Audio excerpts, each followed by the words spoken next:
The Bodhisattva of Avalokiteshvara addressed the Buddha and said, World-honored one, by means of which perfection do bodhisattvas perceive the essential no-essence of all things? The Buddha answered the Bodhisattva of Avalokiteshvara and said, Good son, it is because of the perfection of discernment that they are able to perceive the essential no-essence of all things. World-honored one, if it is by means of the perfection of discernment that they are able to perceive the essential no-essence of all things, then why are they not able to perceive the essential essence of all things? Good son, I have never taught that one perceives the essential no-essence of things by means of their essential essence. Although that essential no-essence is apart from all descriptions and is realized internally, nevertheless, one is unable to enunciate it by rejecting all verbal descriptions. Therefore, I explain that it is by means of the perfection of discernment that one is able to perceive the essential no-essence of all things. The Bodhisattva of Avalokiteshvara addressed the Buddha and said, World-honored one, you have taught about perfection, near perfection, and great perfection. What is perfection? What is near perfection? And what is great perfection? The Buddha answered the Bodhisattva of Avalokiteshvara and said, Good son, the Bodhisattvas, through unlimited periods of time, cultivate and practice giving, etc., and bring to completion good states. Yet there still remain passions. They are not yet capable of vanquishing them, but rather are themselves vanquished by them. Perfection refers to the development of such weak commitment during the initial stage of practicing commitment. Those bodhisattvas, through further unlimited periods of time, cultivate and practice giving, etc., and gradually increase and bring to completion those good stages. Passions still do make their appearance, but they are able to vanquish them and are not themselves vanquished by them. Near perfection, then, refers to this stage of development in the initial stage and above. Those bodhisattvas, during further unlimited periods of time, cultivate and practice giving, etc., develop further increases, and bring to completion good states. No passion now appears at all.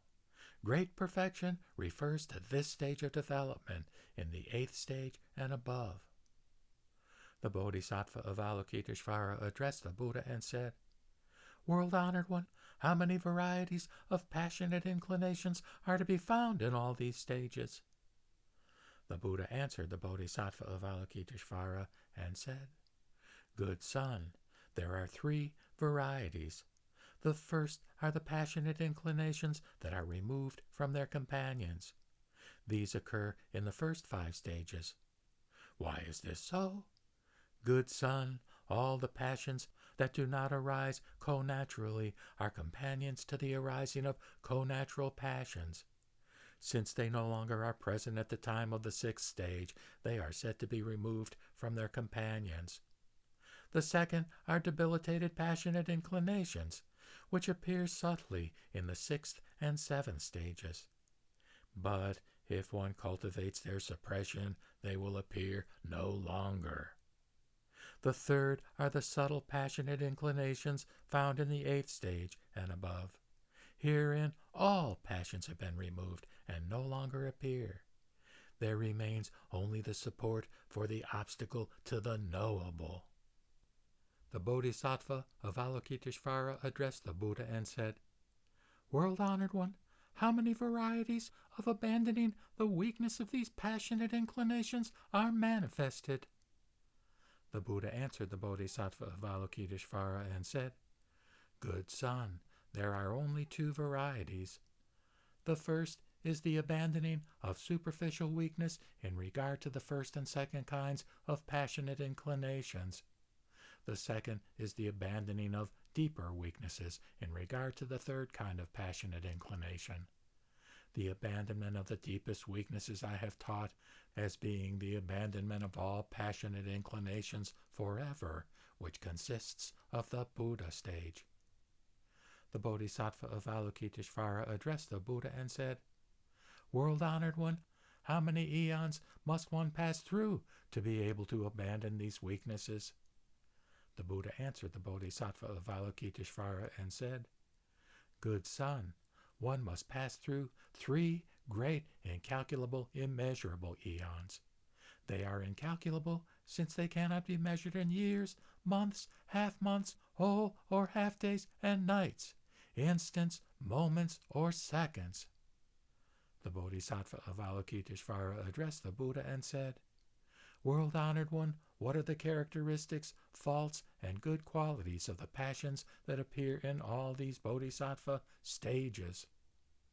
The Buddha answered the Bodhisattva Avalokiteshvara and said, Good son, they are characterized by non-defilement, because from the moment they are fixed in the initial stage, Bodhisattvas penetratingly understand the reality realm of all things.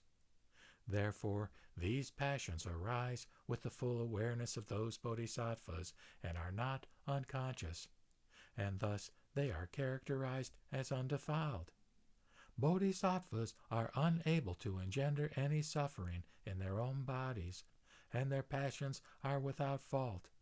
But they do engender passions so as to be able to sever the causes of suffering for sentient beings. Thus, those passions have unlimited good qualities. The Bodhisattva Avalokiteshvara addressed the Buddha and said, How rare, world-honored one, is that unexcelled supreme awakening, for it has such great benefit, enabling bodhisattvas to engender such undefiled, faultless, and good passions. How wonderful are the good roots of all the word-hearers and solitary enlightened ones! How much greater are these other unlimited virtues of the bodhisattvas! The Bodhisattva Avalokiteshvara addressed the Buddha and said, World-honored one, you have taught that the vehicle of the word-hearers and the great vehicle are but a single vehicle. What was your underlying meaning? The Buddha answered the Bodhisattva Avalokiteshvara and said, Good son, in the word-hearer's vehicle I have taught the various essences of all things, the 5 aggregates, the 6 internal bases, the 6 external bases, and such like. In the great vehicle I have taught that all those things are identical with the reality realm, with the one principle. Thus I do not teach that these vehicles are different, but some engender false discriminative ideas by taking the literal sense of my meaning. Some say more than I intended, some less, but their reasoning in regard to the difference of the vehicles is contradictory. In such fashion they evolve and present their disputations. Such is my underlying meaning in this regard. Then the world-honored one recited verses to emphasize his meaning. The stages, what they encompass, their descriptions, their opposite vices, their preeminences, the vows they engender, the learnings, all these depend upon the great vehicle preached by the Buddha. One who cultivates them well will become awakened.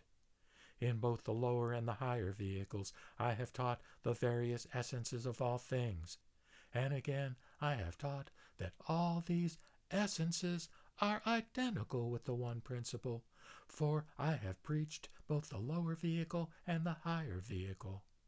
Therefore, I teach that there is no differentiation in vehicles. If one discriminates by taking my meaning literally, whether by saying more or less than I intend, these 2 opinions will be contradictory. In foolishness, such understandings will lead to disputes. At that time, the Bodhisattva Avalokiteshvara addressed the Buddha and said, World-honored one, how should we designate this doctrine on the explication of underlying meaning? How should we revere it? The Buddha answered the Bodhisattva Avalokiteshvara and said, Good son, it should be designated as the explicit teaching on the perfections, and you should revere it as such. When this explicit teaching on the perfections was preached, some 75,000 bodhisattvas in that great assembly attained the brilliant concentration of the great bodhisattva vehicle.